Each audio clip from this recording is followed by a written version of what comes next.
તોડવામાં નથી આવ્યા, ગેરકાયદેસર રોડ ઉપર જાહેર સ્થળે હતા, એને દૂર કરવા. ઇસ્યુમાં કઈ નથી.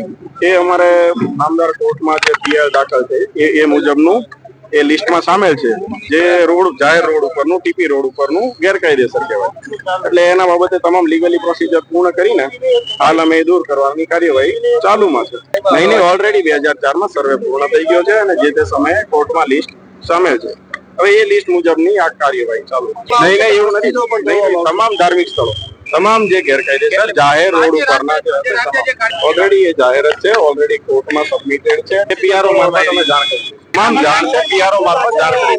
તમામ પીઆરઓ મારફત જાણ ઓલરેડી જે ધાર્મિક સ્થળો છે મંદિર કે મસ્જિદ, આજે કેટલી મસ્જિદ તોડીને કેટલી મંદિર. અમારા માટે મસ્જિદ સમાન છે, મંદિર સમાન છે. તમામ ધાર્મિક દબાણ છે,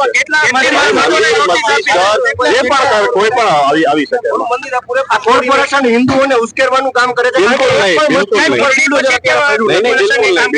બિલકુલ નહીં. અગાઉ પણ કાર્યવાહી ચાલુમાં હતી. ગેરકાયદેસર ધાર્મિક દબાણની આપણે ચર્ચા તમામ જે પણ એની લીગલી ફોર્માલિટી હશે, લીગલી ફોર્માલિટી પૂર્ણ કરીને તમામ કાર્યવાહી. કેટલી મસ્જિદોને નોટિસ આપી છે? ઓલરેડી અગાઉ ઘણી બધી નોટિસ આપી ચૂક્યા છે. હાલ કાર્યવાહી આજે જે નોટિસ આપીને અમે કાર્યવાહી નથી કરતા, એને સમય મર્યાદા આપતા હોઈએ છે, ત્યારબાદ કાર્યવાહી બધું જે અમારા માટે મંદિર મસ્જિદ જે પણ રોડ રસ્તા પર જાહેર રસ્તા પર આવતું હોય છે. નહીં કોઈ વસ્તુ નહીં એવું કઈ નથી. બિલકુલ નહીં. જે પણ લીગલી ફોર્માલિટી છે પૂર્ણ કરીને પછી તમને કેમ યાદ આવ્યું કે ધાર્મિક એવું કઈ નથી. એની પહેલા પણ ચાલુ જ હતું. કેટલી તોડવામાં આવશે?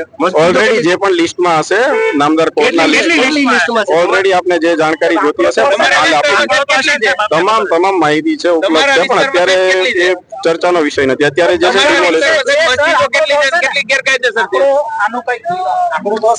જી છે. તો પછી અમને કયો તો ખરા, જનતા જાણવા માંગે છે. ના છે જાહેર સોર્સ ઉપર અવેલેબલ છે. એટલે એવું કઈ ચર્ચા તોડવાનું કારણ શું? માત્ર 13 મંદિર આજે તોડ્યા છે, એક પણ મસ્જિદ તોડી નથી. એનું કારણ નહીં એવું કઈ નથી હોતું. અમારા માટે તો જે ગેરકાયદેસર છે એ ગેરકાયદેસર. મસ્જિદ એ તમને અગાઉ પણ મેં જાણ કરી છે. અમારા માટે તો જે ધાર્મિક દબાણ છે. હવે મંદિર મસ્જિદ કોઈ પણ હોઈ શકે. આજે માત્ર મંદિર તોડ્યા છે, એનું કારણ નહીં એવું કઈ નથી હોતું. એવું કઈ નથી. ઓલરેડી સાહેબ અમે એક રૈયા રોડ ઉપર અગાઉ પણ કરી ચૂક્યા છીએ. અને નહીં તમે એકની વાત કરો છો. ઘણા સમય પહેલા આપ બી સ્વીકારો છો. એટલે જે પણ લાઈનમાં હશે, જે પણ લિસ્ટમાં નડતરરૂપ વધારે હશે, વધારે નડતરરૂપ હશે એને પહેલા લેશે. અમારે રિપોર્ટિંગ ટીપીઓ સાહેબ ને નાયબ કમિશનર. સાંજ સમાચાર ફેસબુક પેજને લાઇક કરો, વિડીયો શેર કરો અને વધુ વિગતવાર સમાચાર માટે sanssamachar.net વિઝિટ કરો.